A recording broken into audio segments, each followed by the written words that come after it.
Let's now take a look at a couple developing stories. For that, I want to bring in Jenny Horne, markets correspondent here on the Schwab Network.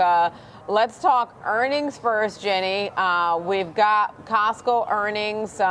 They beat expectations. Take us through some of the numbers and some of the takeaways from their latest results.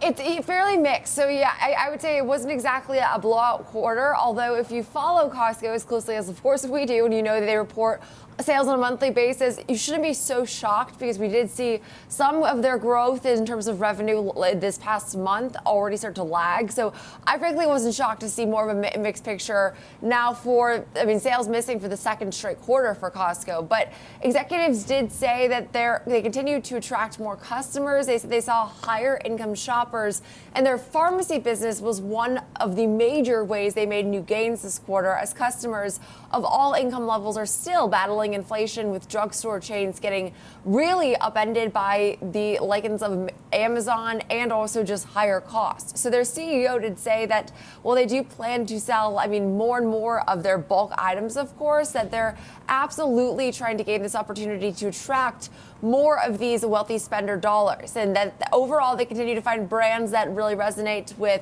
not only those that are shopping for value, but also those that are trying to maybe spend a bit more.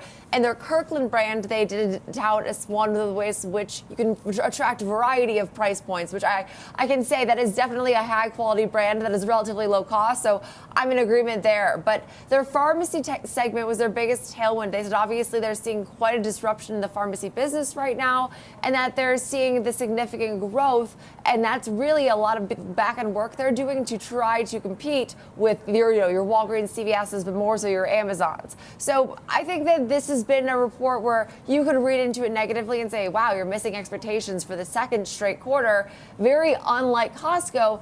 But then you look at this chart and you think, wow, it's amazing. Their retention rate's over 96% at this point. It's always slightly higher than even what we expect.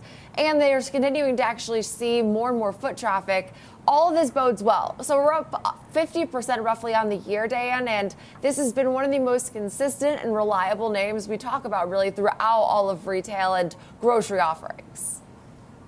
Yeah, one of the things that stood out to me in their on their earnings call was the commentary about the member, quote, being very choiceful about how they're spending the dollars. That was an interesting tidbit to me, and it reminds me of, I think it was either Walmart or Target earlier this year who had some similar commentary about the consumer. I am surprised to hear that on this earnings call for Costco, though it didn't, translate into, to me, any time when we look at same-store sales, any kind of destruction of that. Was there anything else that stood out to you from their earnings? So I will say I do find that I think that there could be a seasonality component to a Costco where you have, right now I feel like the memberships are a gift that I do know many of my friends give and receive, and I think that that's kind of interesting. But I think that there was a bit of a concern. We got, of course, like several weeks ago, Walmart, then Target, and we saw the different nature of discretionary items. And Costco, I will say, is not cheap. I know that they try to attract this value in deals, but gosh, I've never walked into that store and spent less than like $300 because you end up buying so much. It's not a cheap experience. So I was curious where they fell in between the Target and Walmart narrative. I still think, all things considered, I know it was a sales miss, but as far as like expectations now, I still think this is definitely more of a Walmart than it is a Target, which shows it's really right sized its offerings, it's finding that value, but also again, that seems like this wealthy consumer is something that both now Walmart and Costco are still trying to attract.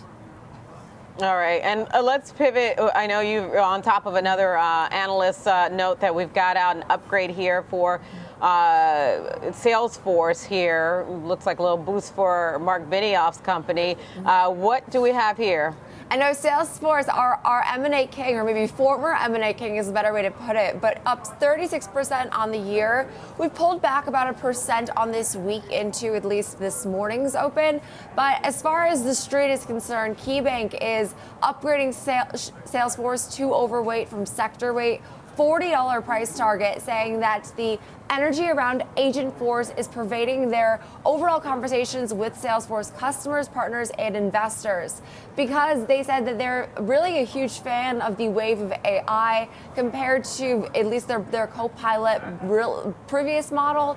And for that reason, they believe there's still this real potential for Agentforce pull activity throughout Salesforce's clouds into its demand orbit. So they see Agentforce as a major tailwind, I suppose. And I will say that Salesforce, we looked at Adobe's weakness yesterday, of course, and Salesforce was an early winner of AI that then saw some breakdown, because I do think there was a question of like, will AI disrupt this business model too much? So anytime you're able to, I think, tout a way you can join, not maybe beat the AI trend, which I think Agentforce somewhat is showing us, that's big, because as far as developments in AI, I think that this is going to be definitely more of a show me story, which Salesforce does still have some proving to do.